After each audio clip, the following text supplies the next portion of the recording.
yo sé que tenemos poco tiempo, entonces también voy a procurar irme rápido. No quería pasar, dejar la oportunidad de decirles, bueno, sí quisiera hacer primero una especie como de acto de confesión, porque cuando estaba revisando las mesas y un poco lo que veía que era migración, cuerpo, enfermedad, etcétera, y la verdad que en un principio no, como que no sabía muy bien cómo enmarcaba ahí, digamos, un poco lo que pretendía desarrollar, eh, porque, bueno, no, propiamente no estaba, digamos, pensando en temas de migración y enfermedad, a pesar de que lo trabajo, en digamos, como en esta ponencia solamente quería tocarlo tangencialmente, pero bueno, tengo que decir que al mismo tiempo la verdad es que lo agradezco mucho porque pues escucharles también me ha permitido estar, digamos, como reconsiderando varias cosas, bueno, y al mismo tiempo también como alimentándome en función de lo que yo hago. Como ahorita me hacías favor de compartir, efectivamente yo una de las cosas que he estado o venido trabajando es el tema del VIH en varones homosexuales y recientemente también he trabajado el tema de cáncer de próstata en varones heterosexuales, bueno, en fin. Y una de las cosas que me llama a propósito la atención es esto, ¿no? Como esta inquietud por tratar de, digamos, como descolocar unas formas de organización corporal que parece que al mismo tiempo apuntalan ciertas maneras, digamos, fijas o esenciales de ser sujeto. Y lo pensaba, por ejemplo, con relación a la primera presentación, efectivamente, ¿no? Como el pene o esta centralidad en la genitalidad parece que muchas veces define al sujeto masculino. Y también, digamos, me pareció muy interesante lo que se planteaba a propósito de este estudio sobre cambio de sexo, ¿no? Y lo que planteaba como estas posibilidades de negociación de las fronteras a partir de esa categoría del sexo, que efectivamente desde mi punto de vista es una categoría que tiene mucho que ofrecer todavía, digamos, en términos no solamente de reflexión teórica, sino de poder, digamos, como instrumentar toda una serie de análisis con respecto a problemáticas cotidianas muy concretas, ¿no? Bueno, quería nada más comenzar con eso. Sobre la ponencia, bueno, no tengo presentación, entonces más bien les voy a compartir ahí un escrito que había trabajado. Me voy a ir un poco rápido y si en algún momento me empiezo a pasar, pues por favor ahí me detienen, ¿no? Eh, eh,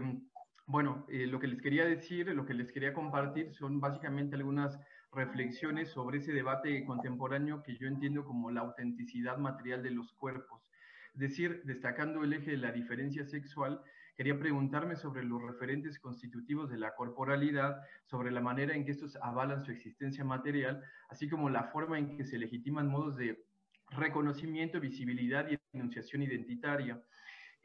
Yo, bueno, parto de reconocer, obviamente, que no es un tema nuevo, en la medida en que hay toda una vasta discusión teórica sobre la cuestión de la materialidad y el sexo, como, bueno, ahora mismo queda de constancia, ¿no? Entonces, bueno, por supuesto, no trato de resolver un debate que ya sabemos que por lo menos dentro de los movimientos feministas y estos debates desde el feminismo de la diferencia y de la igualdad, pues también ha generado cualquier cantidad de indagaciones y de disputas sobre el tema desde hace ya varias décadas, ¿no? Pero yo sí creo que es un debate que está abierto y que si bien es cierto que a las feministas es a quienes les corresponde discurrir sobre la cuestión con respecto a las mujeres como el sujeto político del feminismo, sí creo que hay que estar atentos a esas discusiones y recuperar planteamientos clave en tanto reactualizan una serie de consideraciones fundamentales que son de interés para los estudios de género, para la teoría queer y para diversas problemáticas que atañen a la diversidad sexual. Son tres apartados. El primero, bueno, lo denomino empatías, amenazas y ansiedades anticipatorias. Y quisiera comenzar citando brevemente algunos dichos llevados a cabo por esta famosa escritora de esta saga de libros de Harry Potter, Rowling, acerca de unas declaraciones que ha hecho en redes sociales en este año sobre lo que significa una vida trans con relación a la categoría, digamos, de mujer, ¿no? Motivo por el cual pues, ha abierto una serie de debates bueno, pues, digo, previamente ya se venían generando, ¿no? La cito. Si el sexo no existe, no hay atracción entre dos personas del mismo sexo. Si el sexo no existe, la realidad vivida por las mujeres globalmente es borrada. Yo conozco y amo a personas trans, pero borrar el concepto de sexo elimina la capacidad de muchas personas de discutir sus vidas de manera significativa. Una segunda cita, la idea de que las mujeres como yo, que hemos sido empáticas con las personas trans durante décadas, sintiendo empatía porque son vulnerables de la misma manera que las mujeres, es decir, ante la violencia masculina, odian a las personas trans, porque creemos que el sexo es real y hemos vivido sus consecuencias, es una tontería. Una tercera cita, respeto el derecho de toda persona trans a vivir de cualquier manera en la que se sientan auténticas y cómodas para ellas. Marcharía con ustedes si fueran discriminadas por ser trans. Al mismo tiempo, mi vida ha sido moldeada por el hecho de ser mujer. No creo que sea una manifestación de odio decirlo. Cierro cita. Por otro lado, en la más reciente publicación de la revista feminista Las Libres, correspondiente al mes de noviembre, aparece un artículo de una, digamos, conocida feminista mexicana, conocida por sus declaraciones sobre las mujeres trans. Esta escritora, autodenominada, cito, defensora de los derechos de las mujeres basados en el sexo, insiste en denunciar, abro cita, la peligrosa creencia de que ser mujer es un sentimiento subjetivo y no una realidad material. Cierro cita. A su parecer, lo peligroso, en mi opinión, radica en la sustitución de la palabra sexo por identidad de género, entendiendo por ello esta vivencia interna individual del género tal como cada persona la siente profundamente, la cual podría corresponder o no con el sexo asignado al momento del nacimiento, una definición que a su vez se retoma desde la Declaración de Yogyakarta del 2006. El peligro de dicha sustitución, nos dice esta autora, es que el borrado de las mujeres, no de forma literal, sino se establece por medio del establecimiento de iniciativas de reformas legales que pretenden negar los derechos de las mismas, pero basados en el sexo. Para este autor habría que reconocer que las mujeres tienen rasgos importantes en común, cito, por ejemplo, determinado aparato reproductivo y una historia de haber pasado cierto número de años en un mundo hecho a la medida de otros, pero ciertamente no la vivencia interna individual del género tal como la sentimos profundamente. De estos tweets y de estas declaraciones presentadas, yo podré destacar, me parece, sobre todo tres líneas de análisis. Uno, la existencia real y verdadera del sexo. Dos, la vulnerabilidad de las mujeres ante la violencia masculina. Tres, el derecho de una persona a vivir sintiéndose auténtica. Como se advierte, la noción de una existencia real del sexo es, pues esto, uno de los ejes nodales del debate contemporáneo sobre la materialidad de los cuerpos, en un escenario social en el que opera una cultura patriarcal misógina que reproduce y legitima las violencias hacia las mujeres. Es así que, bueno, la finalidad a propósito de esto que estamos comentando, de esto que les comparto, por supuesto no es confirmar si las mujeres sufren o no violencia o si una persona tiene el derecho a vivir sintiéndose auténtica, sino los modos en que la formulación de una autenticidad sexual conlleva distinciones jerárquicas sobre la vulnerabilidad a la que estamos expuestos y la manera en cómo se reavivan dualismos de pensamiento que vuelcan a los sujetos en posiciones contradictorias y difícilmente coincidentes. Me parece que lo que aparece en estos fragmentos presentados es una demanda por querer resituar a las mujeres en la dimensión del sexo real y a las mujeres trans en el polo de una identidad de género enraizada en el orden del artificio, por lo que esa materialidad fabricada emergería a manera de una entidad subjetiva que amenaza con disolver la garantía de los derechos de las mujeres reales, su moldeamiento social y la misma historia del sujeto femenino. Así, el borrado de las mujeres y la demanda por allegarse de esa especificidad sexual conllevaría un potente discurso justificatorio en la medida en que operaría desde dos frentes constitutivos de la vida humana, el espectro de lo natural, por ejemplo, el aparato reproductor, y el espectro social, los procesos de socialización. Puesto así, se cerrarían las puertas de este debate, ya que lo natural y lo social abogarían a favor de la autenticidad real de los cuerpos, con las implicaciones que conllevaría para las vidas trans, concibiéndose aún como esa amenaza a la que solo se le podría rendir empatía en la medida que permanezcan dentro del marcaje de su sexo real. No obstante, creo que es importante recordar que hay otros modos de pensamiento que alertan del borrado de las mujeres, pero al mismo tiempo habilitan posibilidades de articulación material que no necesariamente reafirman jerarquía sobre la base de la diferencia sexual natural. En ese sentido, me interesa rescatar una pregunta que considero fundamental no solamente para los estudios feministas, sino en general para repensar los modos de vida de los sujetos de la diversidad sexual. ¿Dónde está el sexo de un cuerpo? El segundo apartado, que es el sexo ideológico versus aparatos de producción corporal, quisiera recurrir en principio a una autora pues, conocida seguro por muchas de nosotros, Anne Foster Sterling, para quien, a su entender, etiquetar a alguien como varón o mujer es siempre una decisión social en la medida en que la concepción del género define al sexo. Dice Sterling,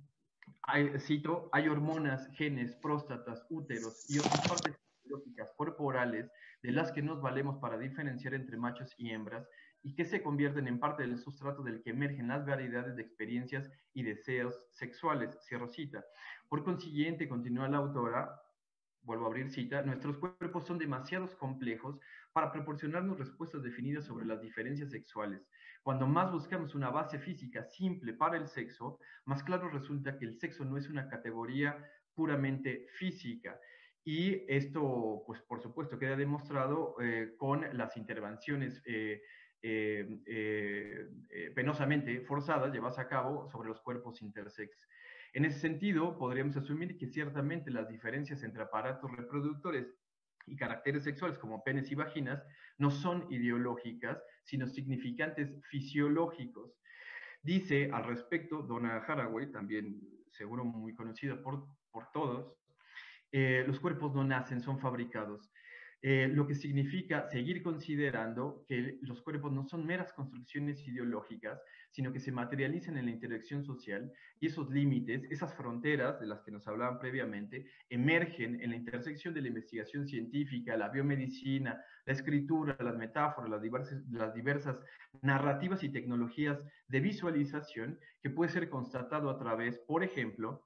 de la producción biomédica de cuerpos que cuando menos desde el siglo XX se han organizado en torno a prácticas tecnológicas que desestabilizan el privilegio simbólico del cuerpo orgánico. De ahí que las narrativas imperantes de lo normal y lo patológico, la enfermedad pueda leerse como una transgresión de los límites de un ensamblaje estratégico llamado yo, que es precisamente lo que parece haber sucedido con el caso del VIH-Sida. Para Haraway, las producciones culturales del cuerpo mediatizado por las lógicas del sistema inmunitario ponen en circulación discursos colonialistas que reafirman concepciones referentes a la invasión, la defensa, el contagio, la penetración de lo que cuenta como un cuerpo enfermo. Por otro lado, una multiplicidad de prácticas sociales y tecnológicas, intervenciones farmacéuticas, controles médicos, etcétera, dirigidas a mantener bajo control un virus que acecha la estabilidad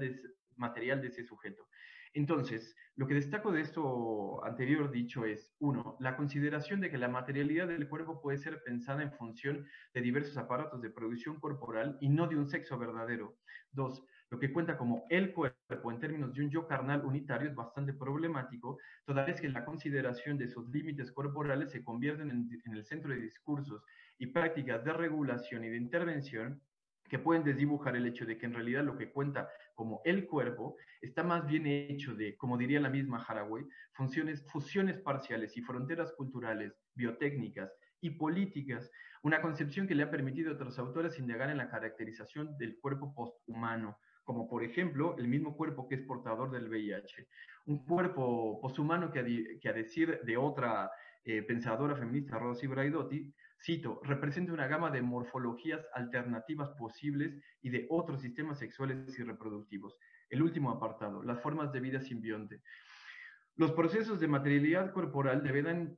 entonces que hay toda una serie de narrativas y prácticas corporales que transfiguran el mundo del humano y que permiten repensar al sujeto desde otros ángulos ontológicos. El reconocimiento de ello quizá nos permita de rehacer, como lo diría la misma Braidotti, un yo encarnado en conjunción con el reconocimiento de la diferencia y la diversidad corporal, entendiendo una diversidad que no se limita a la figura humana ni a la integridad corporal que se le supone. En consonancia con la misma Braidotti, quiero imaginar la estructura encarnada de la subjetividad, eludiendo esencialismos y relativismos culturales, y al mismo tiempo la habilitación de procesos, transiciones, flujos y zonas intermedias desde la lógica de un nomadismo filosófico propuesto por la misma autora y desde donde se hace necesario recurrir a la creación conceptual de mapas figurativos pocos convencionales, con la intención de generar perspectivas encarnadas que dibujen otros modos de relacionamiento entre entidades materiales. Por ejemplo, la esfera de lo parasitario, que juega un papel fundamental. Ya estoy terminando, 2-3 minutos. Según el físico Dyson Freeman, En el mundo de la biología molecular existe cierto consenso para creer que hay dos funciones básicas de la vida, metabolismo y replicación. De abordar así ese funcionamiento vital, se entendería que habría criaturas que podrían replicarse, pero que son incapaces de metabolizar, por ejemplo, el virus del VIH. Freeman se adhiere a una línea argumentativa según la cual el parasitismo y la simbiosis son fuerzas impulsoras en la evolución de la complejidad celular. Su tesis central consiste en que las principales estructuras de las células descienden de otros seres vivos independientes que, como portadores de una enfermedad infecciosa, invadieron otras células y en conjunto evolucionaron hacia una relación de mutua dependencia. Así, el organismo exterior se convierte en un compañero simbionte y se constituye en parte indispensable del organismo hospedante. Es justo sostener que las dinámicas de la vida social, pues evidentemente no pueden inferirse a partir de las dinámicas de la vida molecular. Los procesos de subjetivación corporal no son una calca de los procesos de reproducción celular, y sin embargo, me parece que por medio de una referencia circulante que nos permita trascender esa dicotomía entre sujeto y objeto, nos puede ayudar a definir la historicidad de las cosas a través de múltiples ontologías. Podríamos entonces repensar los modos de constitución relacional del sujeto, haciendo referencia a esa existencia material y a la diversidad biológica. Como un punto de cierre, ya sostendré que el objetivo final de este escrito no es resolver en qué consiste verdaderamente un sexo real, ni qué es lo que brinda la certeza de una autenticidad corporal, sino proponer interrogantes acerca de cómo estas inflexiones narrativas permiten reconsiderar la relacionalidad de cartografías corporales. Considero que requerimos apelar a la creación de figuras de subjetividad alternas que nos permitan repensar nuestras formas de cohabitación con los otros. Así estas figuraciones pueden contribuir a desmontar el dispositivo del humano a partir de elaborar políticas de localización desde el reconocimiento de que del lugar en el que históricamente nos ha sido asignado. El último párrafo. Al respecto dice Braidotti, sobre esta cuestión del borramiento y la anulación de la diferencia sexual, que lejos de marcar la disolución de todas las identidades, estos procesos nómades, ella le llama el proceso nómade de devenir mujer, yo añadiría el proceso de devenir un sujeto de la diversidad sexual, cito, puede albergar en sí mismo una especificidad sexual, ser sexualmente diferenciado y al mismo tiempo tomar diferentes formas y diferentes sentidos del tiempo en función de diferentes posiciones del género. Así, pensar que el cuerpo no es únicamente ni físico, ni mecánico, ni puramente textual, es un desafío al antropocentrismo esencialista y a los límites del pensamiento dualista. Por lo tanto, finalmente, la tarea, me parece, no consiste tanto en preguntarse ¿quién es el sujeto que es avalado por la autenticidad material del cuerpo y apuntalado por la existencia real de su sexo, sino más bien desde una perspectiva más como de una fenomenología queer propuesta por Sara Ahmed, que propone redirigir la atención hacia los objetos que aparecen en primera instancia apartados? La pregunta sería, ¿cómo generar procesos de compañía simbionte que admitan un equilibrio político y encuentros corporales afectivos entre entidades materiales que transitan formas de vida no iguales, pero sí paralelas? Bueno, con esto cierro.